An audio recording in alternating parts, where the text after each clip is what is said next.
ഇനി നെക്സ്റ്റ് നമ്മൾ നോക്കാൻ വേണ്ടിയിട്ട് പോണ ഒരു ക്വസ്റ്റ്യൻ എന്ന് പറയുന്നത് write short notes on the following ആണ്. നമ്മളോട് പറഞ്ഞിട്ടുള്ള രണ്ട് കാര്യങ്ങൾ പറഞ്ഞിട്ടുണ്ട്. ആ രണ്ട് കാര്യങ്ങളെ കുറിച്ചിട്ടുള്ള ഷോർട്ട് നോട്ടാണ് നമ്മളോട് പ്രിപ്പയർ ചെയ്യാൻ പറഞ്ഞിട്ടുള്ളത്. ഏതൊക്കെയാണ് ആ രണ്ട് കാര്യങ്ങൾ? ഫസ്റ്റ് വൺ എന്ന് പറയുന്നത് ഫോറിൻ ഡയറക്റ്റ് ഇൻവെസ്റ്റ്മെന്റ് ആണ്. രണ്ടാമത്തത് ഫോറിൻ പോർട്ട്ഫോളിയോ ഇൻവെസ്റ്റ്മെന്റ്. ഇതിനെ രണ്ടിനെ കുറിച്ചിട്ടുമാണ് നമ്മളോട് ഷോർട്ട് നോട്ട് എഴുതാൻ പറഞ്ഞത്. അപ്പൊ എന്താണ് ഫോറിൻ ഡയറക്റ്റ് ഇൻവെസ്റ്റ്മെന്റ്, എന്താണ് ഫോറിൻ പോർട്ട്ഫോളിയോ ഇൻവെസ്റ്റ്മെന്റ് എന്നുള്ളത് നമ്മളോട് ചോദിക്കാൻ സാധ്യതയുള്ള ഏരിയാസ് ആണ്. അപ്പൊ നമുക്ക് നോക്കാം. ആദ്യം നമ്മൾ പഠിക്കാൻ വേണ്ടിയിട്ട് പോണത് എന്താണ് ഫോറിൻ ഡയറക്റ്റ് ഇൻവെസ്റ്റ്മെന്റ് അഥവാ FDI എന്താണ് എന്നുള്ളത് നമുക്ക് ആദ്യം പഠിക്കാം. Foreign direct investment refers to an investment made by a foreign company or individual in the business or productive asset of another country. അതായത് ഒരു ബിസിനസ് മറ്റൊരു കൺട്രിയിൽ പോയിട്ട് മറ്റൊരു ബിസിനസ്സിൽ നടത്തുന്ന ഒരു ഇൻവെസ്റ്റ്മെന്റിനെയാണ് നമ്മൾ എന്തായിട്ട് പറയണത്? ഫോറിൻ ഡയറക്റ്റ് ഇൻവെസ്റ്റ്മെന്റ് എന്ന് പറഞ്ഞാൽ ഒരു കമ്പനി ആവാം അല്ലെങ്കിൽ ഒരു ഇൻഡിവിജ്വൽ ആവാം. മറ്റൊരു കൺട്രിയിൽ പോയിട്ട് ആ ഒരു ഇൻഡിവിജ്വലോ ബിസിനസ്സിലോ അവർ ആ കമ്പനിയിലോ അവർ ഇൻവെസ്റ്റ് ചെയ്യുകയാണെന്നുണ്ടെങ്കിൽ അതിനെയാണ് ഫോറിൻ ഡയറക്റ്റ് ഇൻവെസ്റ്റ്മെന്റ് എന്ന് പറയുന്നത്.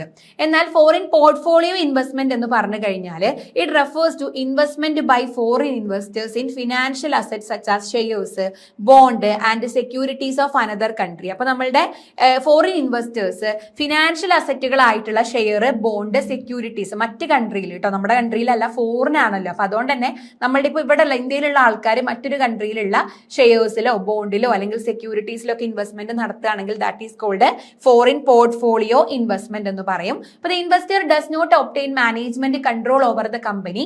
FPI help increase liquidity in financial markets and provide additional capital for businesses. അപ്പൊ ഇവിടെ നമ്മളുടെ ഇൻവെസ്റ്റേഴ്സിനെ സംബന്ധിച്ചിടത്തോളം അവർക്ക് ആ ഒരു കമ്പനിയിലെ മാനേജ് ചെയ്യാനുള്ള ഒരു പവറൊന്നും അവർക്ക് കിട്ടില്ല. FDI ആണെങ്കിൽ കിട്ടും, FPI ആണെങ്കിൽ കിട്ടില്ല. അതേപോലെ തന്നെ FPI help increase liquidity in financial markets അല്ലെ, നമ്മുടെ ഫിനാൻഷ്യൽ മാർക്കറ്റുകളിലുള്ള ലിക്വിഡിറ്റി ഇംപ്രൂവ് ചെയ്യാൻ വേണ്ടിയിട്ടും നമുക്ക് ബിസിനസ്സിന് ആവശ്യമായിട്ടുള്ള അഡീഷണൽ ക്യാപിറ്റൽ പ്രൊവൈഡ് ചെയ്ത് തരാൻ വേണ്ടിയിട്ടൊക്കെ ഒരു FPI നമ്മളെ ഹെൽപ്പ് ചെയ്യുന്നുണ്ട് എന്നുള്ളതാണ് കേട്ടോ. അപ്പൊ അതാണ് FDIനെ കുറിച്ചിട്ടും FPIനെ കുറിച്ചിട്ടും നമുക്ക് പറയാൻ വേണ്ടിയിട്ടുള്ളത്. അപ്പൊ അഥവാ ചോദിക്കുകയാണെന്നുണ്ടെങ്കിൽ ഓർത്ത് വെച്ചോളേണ്ടു കേട്ടോ. അപ്പൊ അത്രയാണ് നമുക്ക് അവിടെ ഡിസ്കസ് ചെയ്യാൻ വേണ്ടിയിട്ടുള്ളത്. നെക്സ്റ്റ് നമ്മൾ നോക്കാൻ വേണ്ടിയിട്ട് പോണത് identify the gaps in previous industrial policies and the need for new industrial policy. നമുക്കറിയാം 1990s ആദ്യ കാലഘട്ടങ്ങളിൽ എന്ത് ചെയ്തിട്ടുണ്ടായിരുന്നു? ഒരു പുതിയ ഇൻഡസ്ട്രിയൽ പോളിസി ഇന്ത്യയിൽ നമ്മൾ അഡോപ്റ്റ് ചെയ്തിട്ടുണ്ടായിരുന്നു അല്ലെ. അപ്പൊ അതിന് മുന്നേ നമുക്ക് ആ ഒരു പ്രീവിയസ് ഇൻഡസ്ട്രിയൽ പോളിസീസിൽ ഉണ്ടായിട്ടുള്ള ഗ്യാപ്പുകൾ എന്തൊക്കെയാണ്, അല്ലെങ്കിൽ നമുക്ക് അതിന്റെ ലിമിറ്റേഷൻസ് അല്ലെങ്കിൽ ഡ്രോബാക്സുകൾ അല്ലെങ്കിൽ അതിന്റെ ബാക്ക്വേർഡ്സ് ആയിട്ട് നമുക്കത് പറയാൻ പറ്റും.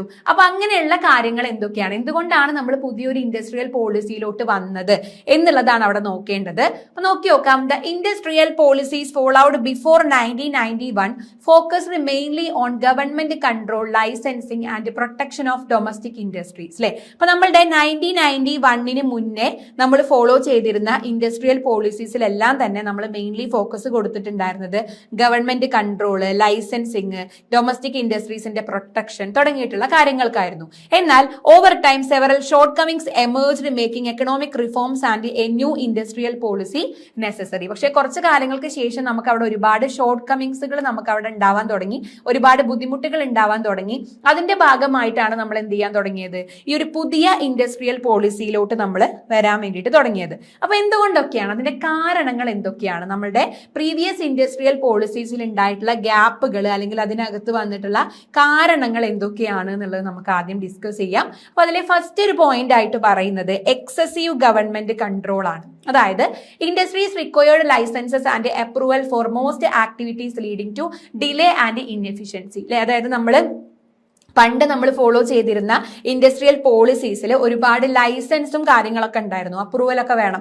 ലൈസൻസ് അപ്രൂവൽ ഉണ്ടെങ്കിലേ നമുക്ക് അത് എന്ത് ചെയ്യാൻ പറ്റിയിരുന്നുള്ളൂ, ഓരോ കാര്യങ്ങൾ നമുക്ക് ചെയ്യാൻ പറ്റിയിരുന്നുള്ളൂ. അപ്പൊ അതുകൊണ്ട് തന്നെ നമുക്ക് ഈ ഒരു അപ്രൂവൽ ഒക്കെ കിട്ടി വരുമ്പോഴേക്കും ഡിലേ ആവും, ഇൻഎഫിഷ്യൻസി ആവും. അപ്പൊ അത് ഒരു പ്രശ്നമായിട്ട് വരുന്നുണ്ട്. പിന്നെ പറയുന്നത് ലോ പ്രൊഡക്ടിവിറ്റി ആണ്. ഇവിടെ many industries lacked competitiveness and operated with low efficiency and productivity അല്ലെ. ലോ പ്രൊഡക്ടിവിറ്റി എന്ന് പറയുമ്പോൾ ഇപ്പോൾ നമ്മളുടെ ഒരുപാട് ഇൻഡസ്ട്രീസിന് ആ സമയത്ത് അധികം കോമ്പറ്റീറ്റീവ് കോമ്പറ്റേറ്റീവ്നെസ് ഒന്നും ഉണ്ടായിരുന്നില്ല. അവർ വെറുതെ അവരുടെ കാര്യങ്ങൾ നടത്തി പോകാൻ വേണ്ടിയിട്ടുള്ള രീതിയിൽ അവരങ്ങനെ പോയിക്കൊണ്ടിരിക്കുകയായിരുന്നു. അപ്പൊ അതൊരു ഗ്യാപ്പായിട്ട് പറയുന്നുണ്ട്.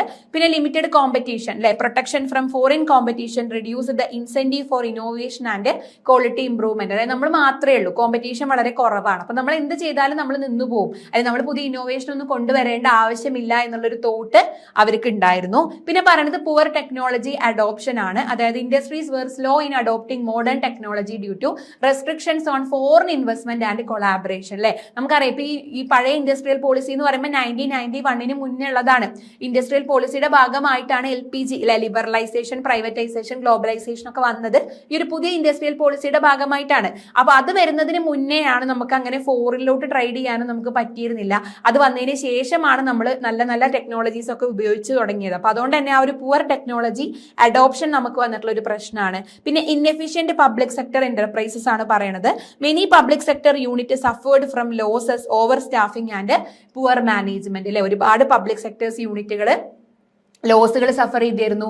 അവർക്ക് ആവശ്യമുള്ളതിനേക്കാളും കൂടുതലായിട്ടുള്ള സ്റ്റാഫുകൾ, പുവർ ആയിട്ടുള്ള മാനേജ്മെന്റ് ഒക്കെ അവരെ എഫക്ട് ചെയ്തിട്ടുള്ള കാര്യങ്ങളായിരുന്നു. അപ്പൊ ഇതൊക്കെയാണ് നമ്മളുടെ ആ ഒരു പണ്ടത്തെ 1991 മുന്നേ നമ്മൾ ഫോളോ ചെയ്തിരുന്ന ഇൻഡസ്ട്രിയൽ പോളിസീസിനകത്ത് വന്നിട്ടുള്ള ഗ്യാപ്പുകൾ എന്ന് പറയുന്നത് ഇതൊക്കെയാണ്. അപ്പൊ അങ്ങനെ 1991 നമ്മൾ പുതിയൊരു ഇൻഡസ്ട്രിയൽ പോളിസിയിലോട്ട് വന്നു. അപ്പൊ അതിന്റെ നീഡ് എന്തൊക്കെയായിരുന്നു ചോദിച്ചു കഴിഞ്ഞാൽ, ഒന്ന് ടു ലിബറലൈസ് ദ എക്കോണമി ആണ് അല്ലെ. നമ്മുടെ എക്കോണമിനെ എന്ത് ചെയ്യണം, നമുക്കൊന്ന് ലിബറലൈസ് ചെയ്തെടുക്കണം. അതായത് to reduce the government controls and provide greater freedom to industries അല്ലെ. നമ്മുടെ ഗവൺമെന്റിന്റെ മുകളിലുള്ള അല്ലെങ്കിൽ നമ്മുടെ ബിസിനസിന് മുകളിലുള്ള ആ ഒരു ഗവൺമെന്റിന്റെ കൺട്രോൾ നമുക്ക് എന്ത് ചെയ്യണം, കുറച്ച് കൊണ്ടുവരണം. നമ്മുടെ ഇൻഡസ്ട്രീസിന് എന്ത് ചെയ്യണം, കുറച്ചും കൂടെ ഫ്രീഡം കിട്ടണം. അതാണ് ടു ലിബറലൈസ് ദ എക്കോണമി എന്നുള്ളത് കൊണ്ട് ഉദ്ദേശിക്കുന്നത്. സെക്കൻഡ് വൺ പറയുന്നത് ടു ഇൻക്രീസ് കോമ്പറ്റീഷൻ ആണ്.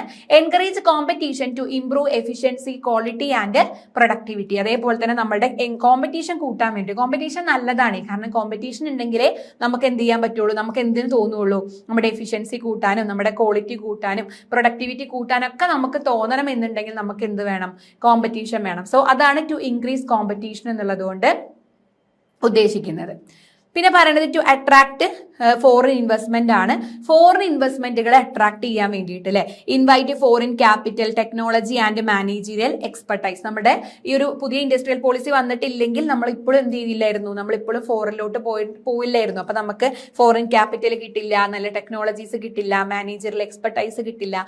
അപ്പൊ അതൊക്കെ ആ ഒരു ഫോറിൻ ഇൻവെസ്റ്റ്മെന്റിനെ അട്രാക്ട് ചെയ്യാൻ വേണ്ടിയിട്ട്. പിന്നെ to promote modern technology, facilitate technological advancement and innovation in ഇൻഡസ്ട്രീസിലെ ഒരു ടെക്നോളജിക്കൽ അഡ്വാൻസ്മെന്റും ഇന്നോവേഷനും കൊണ്ടുവരാൻ വേണ്ടിയിട്ട്. പിന്നെ to improve public sector performance ആണ് പറയുന്നത്. Reduce the burden of loss making public enterprises through reforms and privatisation. നമുക്ക് ഉണ്ടായിട്ടുള്ള, നമ്മൾ നേരത്തെ പറഞ്ഞില്ലേ, നമ്മൾ പല ഓവർ സ്റ്റാഫിംഗ് കാരണം, ടെക്നോളജിക്കൽ ആയിട്ടുള്ള അഡ്വാൻസ്മെന്റുകൾ ഇല്ലാത്തത് കാരണമൊക്കെ ഒരുപാട് സെക്ടേഴ്സ് എന്ത് ചെയ്യുന്നുണ്ട്, അവിടെ ബുദ്ധിമുട്ട് അനുഭവിക്കുന്നുണ്ട് എന്ന് പറഞ്ഞു. അപ്പൊ അവരുടെ ഒരു പെർഫോമൻസ് ഇംപ്രൂവ് ചെയ്യാൻ വേണ്ടിയിട്ടൊക്കെയാണ് നമ്മൾ എന്ത് ചെയ്തിട്ടുണ്ടായിരുന്നത്, ആ ഒരു പുതിയ ന്യൂ ഇൻഡസ്ട്രിയൽ പോളിസീസ് നമ്മൾ അഡോപ്റ്റ് ചെയ്തിട്ടുണ്ടായിരുന്നു. അപ്പൊ നമ്മൾ പ്രീവിയസ് ആയിട്ടുള്ള ഇൻഡസ്ട്രിയൽ പോളിസീസിന്റെ ഗ്യാപ്പ് എന്തൊക്കെയാണ്, പുതിയ ഇൻഡസ്ട്രിയൽ പോളിസീസിന്റെ നീഡ് എന്തൊക്കെയാണ് എന്നുള്ളതാണ് ഇവിടെ എന്ത് ചെയ്തിട്ട് ഡിസ്കസ് ചെയ്ത് വന്നിട്ടുണ്ടായിരുന്നത്. അത് കഴിഞ്ഞ് കഴിഞ്ഞാൽ നമുക്ക് നെക്സ്റ്റ് നോക്കാൻ വേണ്ടിയിട്ടുള്ള ഒരു ക്വസ്റ്റ്യൻ എന്ന് പറയുന്നത് distinguish between the role played by international monetary fund and the world bank in the development of a country അല്ലെ. നമ്മുടെ IMF ഉണ്ട്, അതേപോലെ തന്നെ വേൾഡ് ബാങ്കും ഉണ്ട്. ഇത് രണ്ടും തമ്മിലുള്ള ഫംഗ്ഷൻസ് നമ്മളോട് ഒന്ന് കമ്പയർ ചെയ്യാനാണ് പറഞ്ഞത്. രണ്ടും തമ്മിലുള്ള വ്യത്യാസങ്ങളാണ് നമ്മളോട് ചോദിച്ചിട്ടുള്ളത്.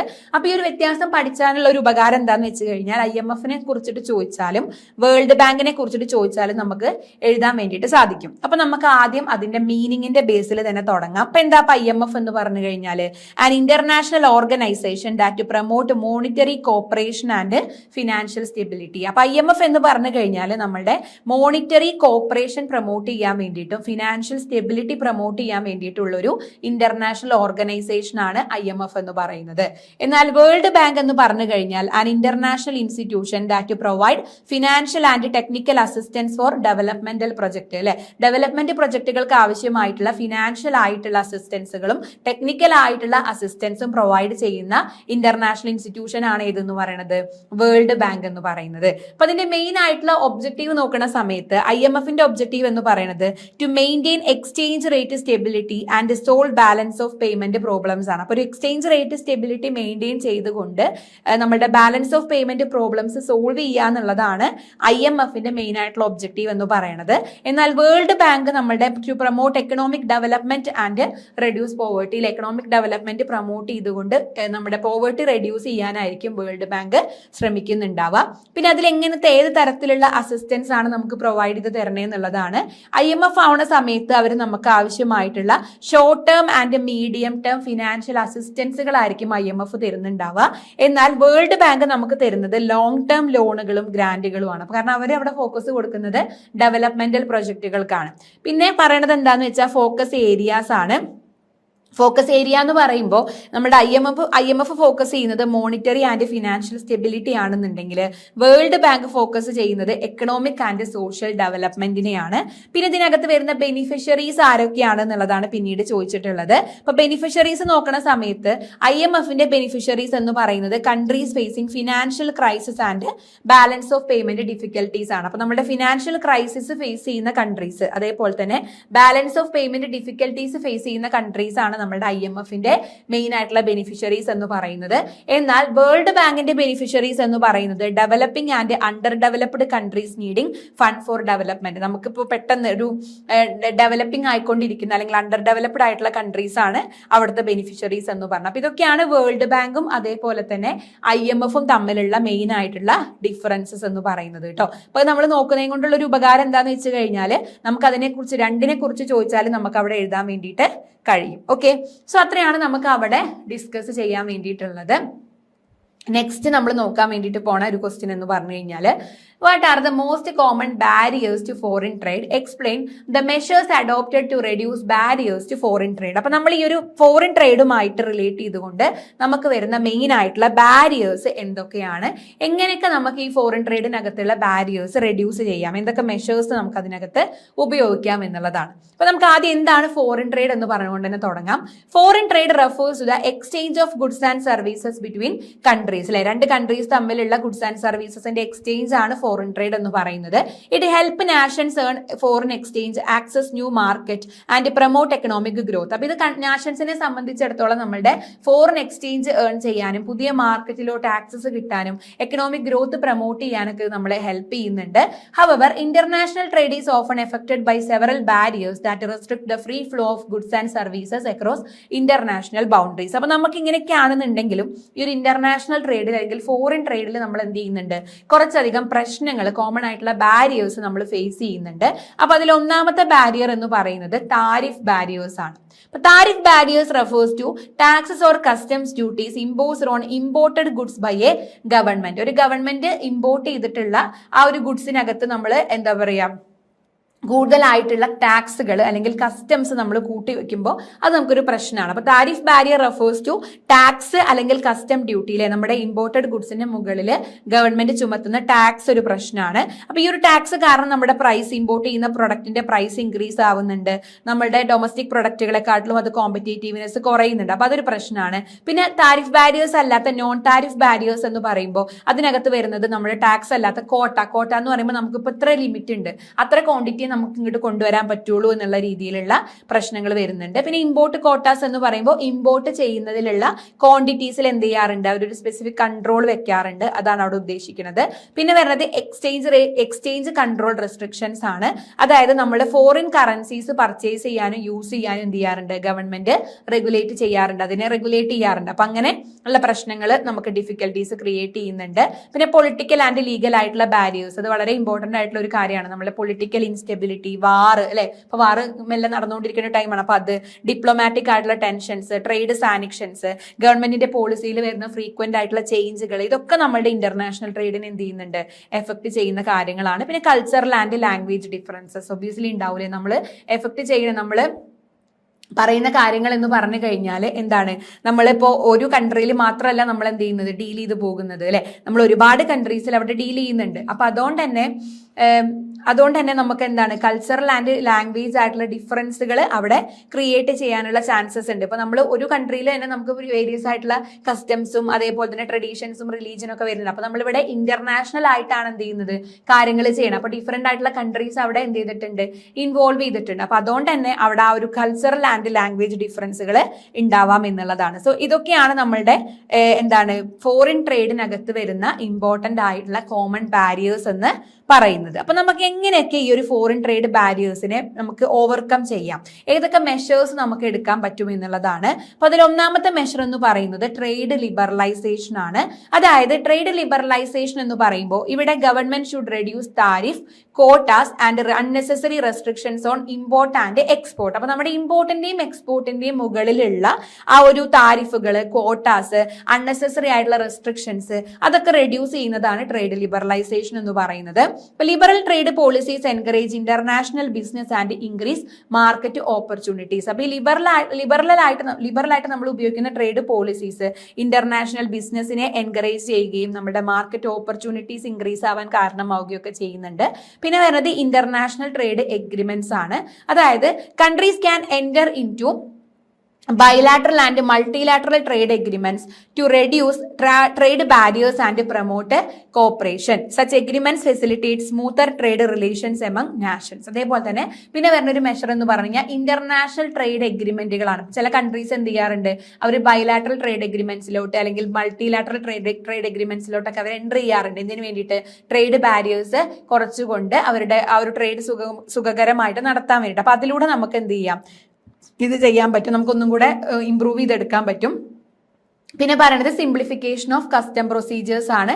പേപ്പർ വർക്ക് കാര്യങ്ങളൊക്കെ എന്ത് ചെയ്യുക, പ്രൊസീജിയേഴ്സ് കാര്യങ്ങളൊക്കെ കുറച്ച് വന്നു കഴിഞ്ഞാൽ നമുക്ക് നല്ല രീതിയിൽ ട്രേഡ് ചെയ്യാൻ പറ്റും. പിന്നെ ട്രാൻസ്പോർട്ടേഷൻ ആൻഡ് ഇൻഫ്രാസ്ട്രക്ചർ ഫെസിലിറ്റീസ് എന്ത് ചെയ്യുക, ഇംപ്രൂവ്മെന്റുകൾ കൊണ്ടുവരിക. നമ്മളെ road, railway, port, airport, logistic system തുടങ്ങിയിട്ടുള്ള കാര്യങ്ങൾ ഇംപ്രൂവ്മെന്റുകൾ കൊണ്ടുവന്നുകൊണ്ട് ഗുഡ്സ് ആൻഡ് സർവീസസ് കൺട്രീസിലോട്ടുള്ള അവരുടെ എക്സ്ചേഞ്ചിനെ കൃത്യമായിട്ട് എന്ത് ചെയ്യുക, സുഖകരമാക്കുക എന്നുള്ളതാണ് കേട്ടോ. സോ അതൊക്കെയാണ് നമുക്ക് ഇമ്പോർട്ടന്റ് ആയിട്ട് വരുന്ന എന്തെന്ന് പറയുന്നത്, ഇതിന്റെ മെഷേഴ്സ് എന്ന് പറഞ്ഞത്. അപ്പൊ നമ്മൾ എന്താണ് ഫോറിൻ ട്രേഡ്, അതിന്റെ ബാരിയേഴ്സ് എന്തൊക്കെയാണ്, അത് മാറ്റാൻ വേണ്ടിയിട്ടുള്ള മെഷേഴ്സ് എന്തൊക്കെയാണ് എന്നുള്ളതാണ് ഡിസ്കസ് ചെയ്ത് വന്നിട്ടുണ്ടായിരുന്നത്. ഓക്കെ, ഇനി അത് കഴിഞ്ഞു കഴിഞ്ഞാൽ നെക്സ്റ്റ് വരുന്ന നമ്മുടെ ക്വസ്റ്റ്യൻ എന്ന് പറയുന്നത് explain the reasons why ethics is important to business, analyze with the help of examples of ethical issues in business. Okay, അപ്പൊ നമുക്ക് എന്താ പറയാ, നമ്മുടെ ബിസിനസ്സിനകത്ത് നമ്മൾ ഫേസ് ചെയ്യുന്ന കോമൺ ആയിട്ടുള്ള എത്തിക്കൽ ഇഷ്യൂസ് എന്തൊക്കെയാണ് എന്നുള്ളതാണ് ചോദിച്ചിട്ടുള്ളത്.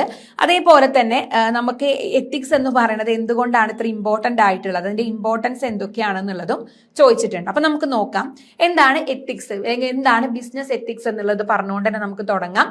Business ethics refers to the moral principles and values that guide the behaviour of individuals and organisations in conducting business activities. So business ethics എന്ന് പറഞ്ഞു കഴിഞ്ഞാൽ മൊറാൽ പ്രിൻസിപ്പിൾസ് ആൻഡ് വാല്യൂസ് ആണ്. നമ്മളുടെ ഓർഗനൈസേഷനകത്ത് നമ്മളൊരു ബിസിനസ് ആക്ടിവിറ്റി കണ്ടക്ട് ചെയ്യുന്ന സമയത്ത് ആ സമയത്ത് നമ്മൾ ഫോളോ ചെയ്യുന്ന നമ്മളുടെ മൊറാൽ ആയിട്ടുള്ള പ്രിൻസിപ്പിൾസിനെയും വാല്യൂസിനെയുമാണ് നമ്മൾ എന്തായിട്ട് പറയണത്, ബിസിനസ് എത്തിക്സ് എന്ന് പറയുന്നത്.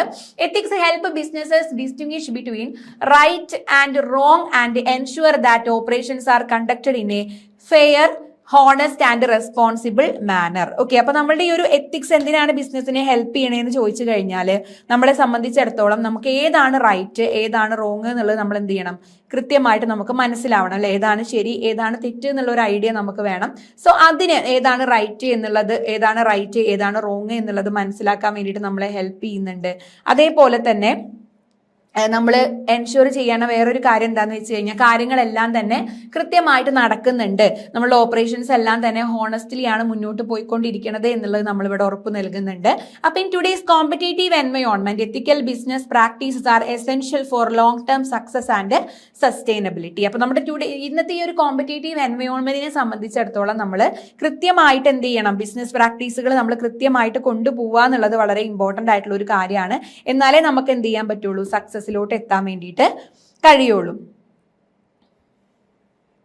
അപ്പോൾ എന്തൊക്കെയാണ് നമ്മളുടെ ബിസിനസ്സിലെ എത്തിക്സിന്റെ ഇമ്പോർട്ടൻസ് ആയിട്ട് വരുന്ന കാര്യങ്ങൾ എന്തൊക്കെയാണ് എന്നുള്ളത് നമുക്ക് നെക്സ്റ്റ് ആയിട്ട് നോക്കാം.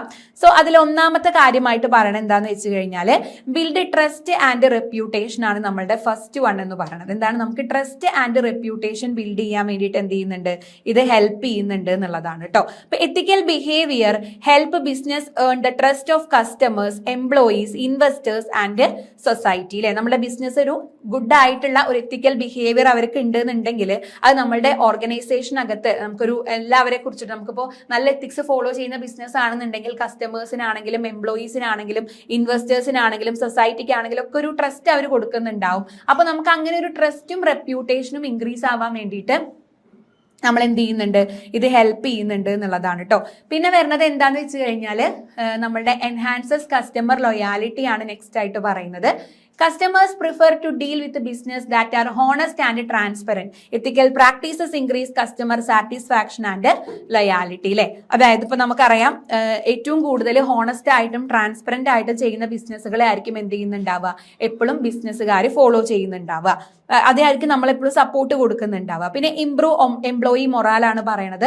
ഇപ്പോൾ employees feel motivated and secure when they work in an ethical environment. നമ്മളിപ്പോൾ എത്തിക്കൽ എൻവയോൺമെന്റിലാണ് വർക്ക് ചെയ്യുന്നത് എന്നുണ്ടെങ്കിൽ എംപ്ലോയീസിന് മോട്ടിവേറ്റഡ് ആയിട്ട് ഫീൽ ചെയ്യും, അവർക്ക് സെക്യൂർ ആയിട്ട് ഫീൽ ചെയ്യും. അപ്പൊ അതുകൊണ്ട് തന്നെ അവരത് ഈക്വലി അവരെ ഫെയർ ആയിട്ട് ട്രീറ്റ് ചെയ്യുന്ന ഒരു ഓർഗനൈസേഷൻ ആയിട്ട് നമ്മൾ മാറും. പിന്നെ ലീഗൽ പ്രോബ്ലംസ് ഒക്കെ റെഡ്യൂസ് ആവും. അല്ലെ, എത്തിക്കൽ ആയിട്ടുള്ള ബിസിനസ് നമ്മൾ ചെയ്യാന്ന് പറയുമ്പോൾ അതിനർത്ഥം അവിടെ നമ്മൾ ലോസ് ആൻഡ് റെഗുലേഷൻസ് എല്ലാം ഫോളോ ചെയ്യുന്നുണ്ട് എന്നുള്ളതാണ്. അപ്പൊ അതുകൊണ്ട് തന്നെ നമുക്ക് പെനാൽറ്റീസ് കാരണമുള്ള റിസ്കുകൾ റെഡ്യൂസ് ചെയ്യാനും ലീഗൽ ഡിസ്പ്യൂട്ടുകളിലോട്ടൊന്നും പോകേണ്ട ആവശ്യമില്ല. പിന്നെ അതേപോലെ തന്നെ നമ്മുടെ ഇൻവെസ്റ്റേഴ്സിനെ അട്രാക്ട് ചെയ്യാൻ വേണ്ടിയിട്ട് അത് ഹെൽപ്പ് ചെയ്യുന്നുണ്ട്. അപ്പൊ എത്തിക്സ് ഫോളോ ചെയ്യുന്ന ഒരു ഓർഗനൈസേഷൻ ആണെന്നുണ്ടെങ്കിൽ ഈ പറഞ്ഞ രീതിയിലൊക്കെ ഉള്ള എന്താ പറയുക ബെനിഫിറ്റുകൾ നമുക്ക് അവിടെ കിട്ടുന്നുണ്ട്. പക്ഷേ നമ്മുടെ ബിസിനസ് ഇന്നത്തെ കാലത്ത് എന്ത് ചെയ്യുന്നുണ്ട്, വേരിയസ് ആയിട്ടുള്ള എത്തിക്കൽ ഇഷ്യൂസ് ബിസിനസ് ഫേസ് ചെയ്യുന്നുണ്ട്. അപ്പൊ അതിലൊന്നാണ് മിസ്ലീഡിംഗ് ആയിട്ടുള്ള അഡ്വർടൈസിംഗ് എന്ന് പറയുന്നത്. Some business exaggerate product features or provide false information to attract customers. അല്ലെ, അതായത് കസ്റ്റമേഴ്സിനെ അട്രാക്ട് ചെയ്യാൻ വേണ്ടിയിട്ട് എന്ത് ചെയ്യും, നമ്മൾ ഇല്ലാത്ത ഫീച്ചറും കൂടെ എക്സാഗ്രേറ്റ് ചെയ്ത് പറഞ്ഞു കൊടുക്കും. അല്ലെങ്കിൽ ആ ഒരു പ്രൊഡക്റ്റിനെ കുറിച്ചിട്ടുള്ള ഫാൾസ് ഇൻഫർമേഷൻസ് നമ്മൾ കസ്റ്റമറിലോട്ട് എത്തിക്കും. അത് നമുക്ക് ഉണ്ടാവുന്ന ഒരു എത്തിക്കൽ ഇഷ്യൂ ആണ്. ഇപ്പൊ പറയണ നോക്കൂ, അവിടെ പറയണ ഇപ്പോൾ ഒരു ഹെൽത്ത് ഡ്രിങ്ക്, ആ ഹെൽത്ത് ഡ്രിങ്ക് നമുക്ക് ഒരു ഡിസീസ് ഉണ്ടാവില്ല എന്നുള്ളത് നമ്മൾ സയന്റിഫിക്കലി പ്രൂവൺ ഒന്നും ചെയ്തിട്ടില്ല. പക്ഷെ നമ്മൾ അങ്ങനെ പറയാൻ പാടില്ല. പിന്നെ പറയണത് അൺഫെയർ ട്രീറ്റ്മെന്റ് ഓഫ് എംപ്ലോയീസ് ആണ്. ഇപ്പം ഡിസ്ക്രിമിനേഷൻ കാണിക്കുക, അൺഈക്വൽ ആയിട്ടുള്ള പേയ്മെന്റ് കൊടുക്കുക, ഹറാസ്മെന്റ് ചെയ്യുക, അൺസേഫ് ആയിട്ടുള്ള വർക്കിംഗ് കണ്ടീഷൻസ് കൊടുക്കുക. അപ്പൊ ഇതൊക്കെ അതിനകത്ത് വരുന്ന എത്തിക്കൽ കൺസേൺസ് ആണ്. പിന്നെ പറയുന്നത് എൻവയോൺമെന്റൽ പൊല്യൂഷൻ ആണ്. ചില കമ്പനീസ് എന്ത് ചെയ്യുന്നില്ല, എൻവയോൺമെന്റിനെ കൺസിഡർ ചെയ്യുന്നില്ല. അവരവരുടെ കോസ്റ്റ് കുറയ്ക്കാൻ വേണ്ടിയിട്ട് പ്രോഫിറ്റ് കൂട്ടാൻ വേണ്ടിയിട്ട് എന്തെങ്കിലുമൊക്കെ രീതിയിൽ അവർ കാര്യങ്ങൾ ചെയ്യുന്നത് ഒരു പ്രശ്നമായിട്ട് വരുന്നുണ്ട്. പിന്നെ കറപ്ഷൻ ആൻഡ് ബ്രൈബറി ആണ് പിന്നീട് പറയുന്നത്. Business may offer bribe to obtain contract licence or favourable treatment. അവർക്ക് ഒരു ഫേവറബിൾ ട്രീറ്റ്മെന്റ് കിട്ടാൻ വേണ്ടിയിട്ട് അവർ ചെയ്യുന്നുണ്ട്, ബ്രൈബ് കാര്യങ്ങളൊക്കെ അവര് യൂസ് ചെയ്യുന്നുണ്ട്. സോ ഇതൊക്കെ നമുക്ക് അതിന് എക്സാമ്പിൾ ആയിട്ട് പറയാൻ വേണ്ടിയിട്ട് പറ്റും. അപ്പൊ എത്തിക്സിനെ കുറിച്ചിട്ടുള്ള ക്വസ്റ്റ്യൻ ചോദിച്ചു കഴിഞ്ഞാൽ നമുക്ക് നല്ല രീതിക്ക് എഴുതാൻ പറ്റും. കാരണം എന്താ വെച്ചാൽ എത്തിക്സ് എന്ന് പറഞ്ഞാൽ അത്രയും ഒരു ഓർഗനൈസേഷൻ ഫോളോ ചെയ്യേണ്ട ഒരു കാര്യമാണ്. നമ്മുടെ ഓർഗനൈസേഷൻ ഫോളോ ചെയ്താലേ നമുക്ക് മുന്നോട്ട് പോകാൻ വേണ്ടിയിട്ട് എന്ത് ചെയ്യുള്ളൂ, കഴിയുള്ളൂ എന്നുള്ളതാണ് കേട്ടോ. അപ്പൊ അതാണ് നമുക്ക് അവിടെ ഡിസ്കസ് ചെയ്യാൻ വേണ്ടിയിട്ടുള്ളത്. നെക്സ്റ്റ് നമ്മൾ നോക്കാൻ വേണ്ടിയിട്ട് പോണ ഒരു ക്വസ്റ്റ്യൻ എന്ന് പറയുന്നത് discuss the key players in the agricultural sector, explain the role and importance of agricultural marketing. അപ്പൊ അഗ്രികൾച്ചറൽ സെക്ടറുമായിട്ട് റിലേറ്റ് ചെയ്തിട്ടുള്ള മെയിൻ ആയിട്ടുള്ള കീ പ്ലെയേഴ്സ് ആരൊക്കെയാണ്, അതേപോലെ തന്നെ അവരുടെ റോള് എന്തൊക്കെയാണ് എന്നുള്ളതാണ് നമ്മൾ ഡിസ്കസ് ചെയ്യാൻ വേണ്ടിയിട്ട് പോണത്. അപ്പൊ ആദ്യം നമുക്ക് അഗ്രികൾച്ചറിനെ കുറിച്ചിട്ട് പറയാം. Agriculture is one of the most important sectors of the economy. It provides food, raw materials for industries, employment opportunities and contribute significantly to national income. അല്ലെ, അതായത് നമ്മുടെ അഗ്രികൾച്ചർ എന്ന് പറയുന്നത് നമ്മുടെ എക്കോണമിയുടെ തന്നെ ഒരു ഇമ്പോർട്ടന്റ് ആയിട്ടുള്ള സെക്ടർ ആണ്. നമുക്ക് വേണ്ട food, raw materials, employment opportunities, national income ഒക്കെ തരുന്നത് ഈ ഒരു സെക്ടർ ആണ്.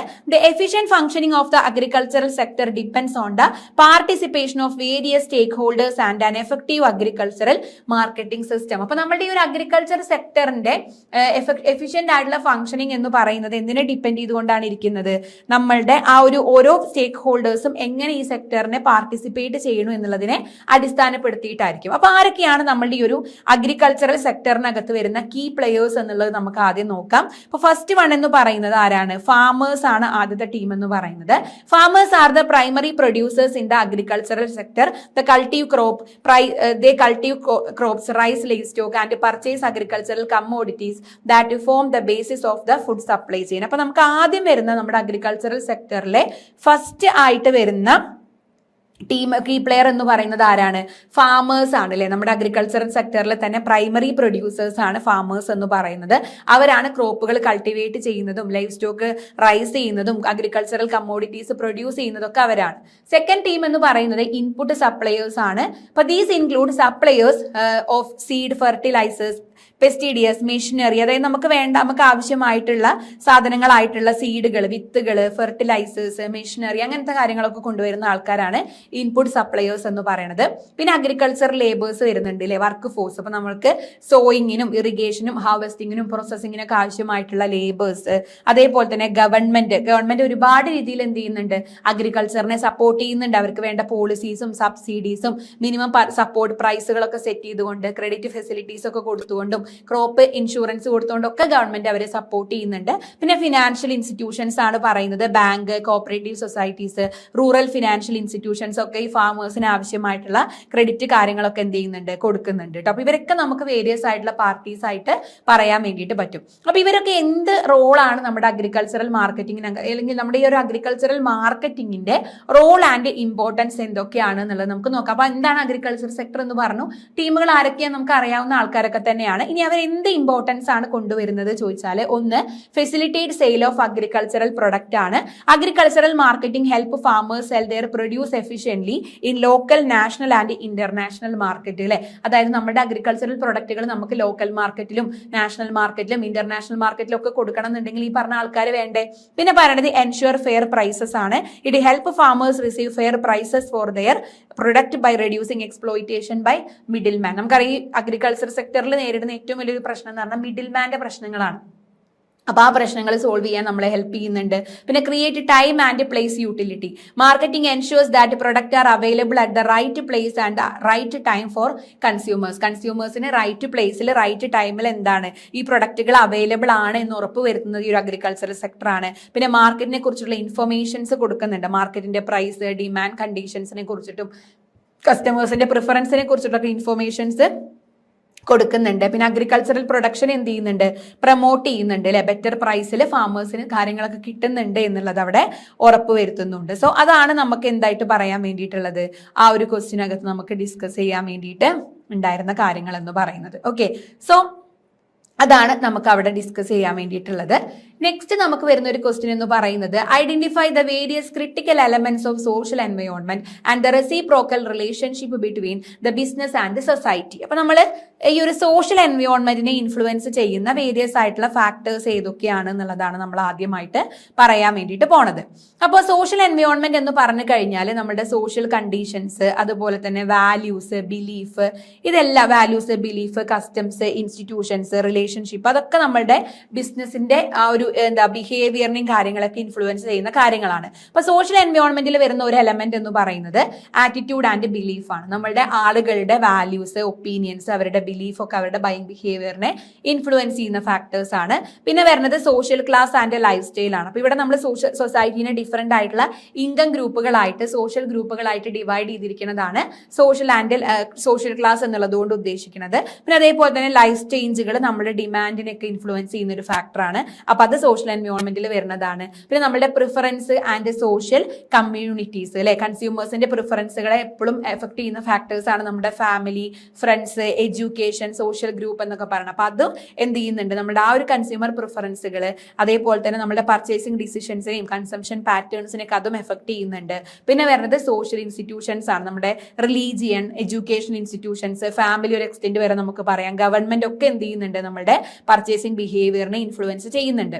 അപ്പൊ ഈ ഒരു ബിസിനസ്സും സൊസൈറ്റിയും തമ്മിലുള്ള ഒരു റിലേഷൻഷിപ്പ് എങ്ങനെയാണ് വരുന്നത് എന്ന് ചോദിച്ചു കഴിഞ്ഞാൽ, ബിസിനസ്സും സൊസൈറ്റിയും ക്ലോസ്ലി കണക്റ്റഡ് ആണ്. കാരണം ബിസിനസ് നടക്കുന്നത് ഒരു സൊസൈറ്റിയിലാണ്. സൊസൈറ്റിക്ക് ഇൻകവും ഓപ്പർച്യൂണിറ്റീസും കിട്ടുന്നത് ബിസിനസ്സിൽ നിന്നാണ്. അപ്പൊ എങ്ങനെയാണ് സൊസൈറ്റിയുടെ ബിസിനസിനെ എങ്ങനെ അത് ഇൻഫ്ലുവൻസ് ചെയ്യണമെന്ന് ചോദിച്ചു കഴിഞ്ഞാൽ society give businesses approval and support to operate അല്ലെ. സൊസൈറ്റിയാണ് ബിസിനസിനെ ആ ഒരു സപ്പോർട്ടും അതേപോലെ പ്രവർത്തിക്കുന്നത് നമ്മൾ സൊസൈറ്റിയിലാണല്ലോ. അതേപോലെ തന്നെ changes in consumer preferences effect business strategies. നമ്മുടെ കൺസ്യൂമേഴ്സിന്റെ പ്രിഫറൻസിൽ വരുന്ന ചേഞ്ചുകൾ ബിസിനസ് സ്ട്രാറ്റജീസിനെ എഫക്ട് ചെയ്യുന്നുണ്ട്. പിന്നെ customers expect ethical and socially responsible behaviour from businesses. ബിസിനസ്സിൽ നിന്ന് എപ്പോഴും കസ്റ്റമേഴ്സ് എക്സ്പെക്ട് ചെയ്യുന്നത് ഒരു എത്തിക്കൽ ആൻഡ് സോഷ്യലി റെസ്പോൺസിബിൾ ആയിട്ടുള്ള ബിഹേവിയർ ആയിരിക്കും. അതല്ല നെഗറ്റീവ് ആയിട്ടുള്ള ബിസിനസ് പ്രാക്ടീസ് ആണെന്നുണ്ടെങ്കിൽ നമ്മുടെ കമ്പനിയുടെ റെപ്യൂട്ടേഷനെ അത് ബാധിക്കും. ഇനി സൊസൈറ്റിക്ക് എന്താണ് ബിസിനസ് തരുന്നത് എന്ന് ചോദിച്ചു കഴിഞ്ഞാൽ ഞാൻ നേരത്തെ പറഞ്ഞ പോലെ തന്നെ ഒരുപാട് എംപ്ലോയ്മെന്റ് ഓപ്പർച്യൂണിറ്റീസ് നമുക്ക് കിട്ടുന്നുണ്ട്, ഇൻകം നമുക്ക് ജനറേറ്റ് ചെയ്ത് തരുന്നുണ്ട്, അതേപോലെ തന്നെ നമ്മുടെ സ്റ്റാൻഡേർഡ് ഓഫ് ലിവിംഗ് നമുക്ക് ഇംപ്രൂവ് ചെയ്ത് കിട്ടുന്നുണ്ട്. പിന്നെ നമ്മുടെ culture, life style, social trend ഇതിനൊക്കെ ബിസിനസ് എഫക്ട് ചെയ്യുന്നുണ്ട്. CSRലൂടെ ഒക്കെ ഒരുപാട് നല്ല നല്ല കാര്യങ്ങൾ എന്ത് ചെയ്യുന്നുണ്ട്, നമ്മുടെ ബിസിനസ് അവിടെ മെയിൻ ആയിട്ട് നമുക്ക് കിട്ടുന്നുണ്ട് എന്നുള്ളതാണ് കേട്ടോ. സോ അതാണ് നമുക്ക് ആ ഒരു റിലേഷൻ എന്ന് പറയുമ്പോൾ അങ്ങോട്ടും ഇങ്ങോട്ടും നമുക്ക് എന്ത് ചെയ്യാൻ പറ്റില്ല, രണ്ടിനെയും നമുക്ക് അങ്ങോട്ടും ഇങ്ങോട്ടും വേർതിരിക്കാൻ പറ്റാത്ത രീതിയിലാണ് അവിടെ വരുന്നത്. ഓക്കെ, ഇനി നമ്മള് ഈ ഒരു സെഷനിലെ ലാസ്റ്റ് ഒരു ക്വസ്റ്റ്യനിലോട്ടാണ് പോണത്. What are the functions of international monetary fund, IMF. IMFനെ കുറിച്ചിട്ട് നമ്മൾ നേരത്തെ പറഞ്ഞിട്ടുണ്ടായിരുന്നു. അപ്പൊ ദ ഇന്റർനാഷണൽ മോണിറ്ററി ഫണ്ട് അഥവാ IMF is an international organisation established in 1944 at the Bretton Wood കോൺഫറൻസിലെ 1944 എസ്റ്റാബ്ലിഷ് ചെയ്തിട്ടുള്ള ഒരു ഫിനാൻഷ്യൽ ഓർഗനൈസേഷൻ ആണ് IMF എന്ന് പറയുന്നത്. അപ്പൊ its main objective is to promote international monetary cooperation, financial stability and balanced growth of world trade. അപ്പൊ ഈ ഒരു IMFന്റെ മെയിൻ ആയിട്ടുള്ള ഒബ്ജക്റ്റീവ് എന്ന് പറയുന്നത് ഇന്റർനാഷണൽ മോണിറ്ററി കോപ്പറേഷൻസ് പ്രൊമോട്ട് ചെയ്യുക, ഫിനാൻഷ്യൽ സ്റ്റെബിലിറ്റി പ്രൊമോട്ട് ചെയ്യുക, ഒരു balanced growth of world trade കൊണ്ടുവരിക എന്നുള്ളതാണ്. അപ്പൊ ഇതിന്റെ ഫംഗ്ഷൻസ് എന്ന് പറയുന്നത് ഒന്ന്, it promote international monetary corporation അല്ലെ. അതായത് നമ്മുടെ ഈ ഒരു IMFനകത്ത് ഇൻവോൾവ് ചെയ്തിട്ടുള്ള മെമ്പർ കൺട്രീസിന്റെ ഇടയിലൊക്കെ ഒരു കോപ്പറേഷൻ കൊണ്ടുവരാൻ, നമ്മുടെ മോണിറ്ററി ആൻഡ് ഫിനാൻഷ്യൽ മാറ്റേഴ്സ് വരുന്ന സമയത്ത് ഒരു കോപ്പറേഷൻ കൊണ്ടുവരാൻ വേണ്ടിയിട്ട് എന്ത് ചെയ്യുന്നുണ്ട്, IMF നമ്മളെ ഹെൽപ്പ് ചെയ്യുന്നുണ്ട്. പിന്നെ പറയുന്നത് എൻഷുവേഴ്സ് എക്സ്ചേഞ്ച് റേറ്റ് സ്റ്റെബിലിറ്റി ആണ്, help maintain stable exchange rate and prevent competitive currency devaluation അല്ലെ. അതേപോലെ തന്നെ നമുക്ക് ഒരു സ്റ്റേബിൾ ആയിട്ടുള്ള എക്സ്ചേഞ്ച് റേറ്റ് മെയിൻറ്റെയിൻ ചെയ്യാനും പിന്നെ നമ്മളുടെ കോമ്പറ്റേറ്റീവ് കറൻസി ഡീവാലുവേഷനെ പ്രിവെന്റ് ചെയ്യാനൊക്കെ അത് ഹെൽപ്പ് ചെയ്യുന്നുണ്ട്. പിന്നെ പറയുന്നത് പ്രൊവൈഡ് ഫിനാൻഷ്യൽ അസിസ്റ്റൻസ് ആണ്, നമുക്ക് ആവശ്യമായിട്ടുള്ള ലോണുകൾ മെമ്പർ കൺട്രീസിന് കൊടുക്കുന്നതും ബാലൻസ് ഓഫ് പേയ്മെന്റ് പ്രോബ്ലംസ് ഒക്കെ ഫേസ് ചെയ്യുന്ന സമയത്ത് അവർക്ക് ആവശ്യമായിട്ടുള്ള ലോണുകൾ കൊടുക്കുന്നത് ആരാണ്, IMF ആണ്. പിന്നെ പറയണത് ഫെസിലിറ്റേറ്റ് ഇന്റർനാഷണൽ ട്രേഡ് ആണ് അല്ലെ. ഇന്റർനാഷണൽ ട്രേഡിന് വേണ്ടിയിട്ടുള്ള ഫെസിലിറ്റീസ് ഒക്കെ ഒരുക്കുന്നുണ്ട്. Promote the expansion and balanced growth of international trade among nations. അവരുടെ നാഷൻസ് തമ്മിൽ ആ ഒരു ഈ IMFനകത്ത് കുറച്ച് മെമ്പർ കൺട്രീസ് ഉണ്ടാവും, അവർ തമ്മിലുള്ള ആ ഒരു എക്സ്പാൻഷനെയും ബാലൻസ്ഡ് ഗ്രോത്തിനെയൊക്കെ ഫെസിലിറ്റേറ്റ് ചെയ്യുന്നുണ്ട്. Then maintains balance of payment stability അല്ലെ, assist countries in correcting balance of payment deficit and restoring economic stability. അതേപോലെ തന്നെ കൺട്രീസിനെ സംബന്ധിച്ചിടത്തോളം അവരുടെ ബാലൻസ് പേയ്മെന്റ് ഡെഫിസിറ്റുകളെ കറക്റ്റ് ചെയ്തുകൊണ്ട് മുന്നോട്ട് പോകാൻ പറ്റുന്നുണ്ട്. അവർക്ക് വേണ്ട ടെക്നിക്കൽ ആയിട്ടുള്ള സപ്പോർട്ടുകൾ പ്രൊവൈഡ് ചെയ്യുന്നുണ്ട് അല്ലെ. എക്സ്പേർട്ട് ആയിട്ടുള്ള അഡ്വൈസുകൾ, ട്രെയിനിങ്, ടെക്നിക്കൽ സപ്പോർട്ടൊക്കെ ടാക്സേഷൻ, ബാങ്കിങ്, പബ്ലിക് ഫിനാൻസ് തുടങ്ങിയിട്ടുള്ള കാര്യങ്ങൾ ഏരിയാസിൽ കൊടുക്കുന്നുണ്ട് എന്നുള്ളതാണ്. അപ്പൊ ഇതൊക്കെ നമ്മുടെ IMF പെർഫോം ചെയ്യുന്ന വേരിയസ് ആയിട്ടുള്ള ഫങ്ഷൻസ് ആയിട്ട് നമുക്ക് പറയാൻ വേണ്ടിയിട്ട് കഴിയും എന്നുള്ളതാണ്. ഓക്കെ, സോ ഇത്രയാണ് നമ്മൾ ഇന്നത്തെ ക്ലാസ്സിൽ നോക്കുന്നത്. അപ്പൊ നമ്മൾ ഇന്നത്തെ ക്ലാസ്സിലെ MMPC 003 ബിസിനസ് എൻവയോൺമെന്റിനകത്ത് വരുന്ന ഇമ്പോർട്ടന്റ് ആയിട്ടുള്ള കുറച്ച് ക്വസ്റ്റ്യൻസ് ആണ് നമ്മൾ ഡിസ്കസ് ചെയ്തിട്ടുണ്ടായിരുന്നത്. അപ്പൊ എല്ലാവരും എന്ത് ചെയ്യുക, നല്ല രീതിയിൽ പഠിക്കുക, എക്സാം നല്ല രീതിയിൽ എഴുതുക. നമ്മൾ ഈ പറഞ്ഞിട്ടുള്ള ഏരിയാസ് ഒന്നും നിങ്ങൾ സ്കിപ്പ് ചെയ്യാതെ നോക്കണം കേട്ടോ. അത്രയാണ് നമുക്ക് ഇന്നത്തെ ക്ലാസ്സിൽ പറയാനുള്ളത്. അപ്പൊ എല്ലാവർക്കും ഈ ഒരു ലൈവ് സെഷൻ ബെനിഫിഷ്യൽ ആയിട്ടുണ്ട് എന്ന് വിചാരിക്കുന്നു. നിങ്ങളുടെ കമന്റ്സ് കാര്യങ്ങളൊക്കെ എന്ത് ചെയ്യണം, പറയണം നിങ്ങൾ. അപ്പോൾ നമ്മളിവിടെ പിൻ ചെയ്ത് കൊടുത്തിട്ടുള്ളത് നമ്മുടെ ഇഗ്നോന്റെ കമ്മ്യൂണിറ്റി ചാനലാണ്. അപ്പൊ എല്ലാവരും അതിൽ ജോയിൻ ചെയ്യുക. അപ്പൊ നിങ്ങൾക്ക് ഷോർട്ട് നോട്ട്സ് കാര്യങ്ങളൊക്കെ അതിൽ നിന്ന് കിട്ടും കേട്ടോ. അപ്പൊ അത്രയാണ് നമുക്ക് പറയാൻ വേണ്ടിയിട്ടുള്ളത്. Okay, so wish you all the best and thank U.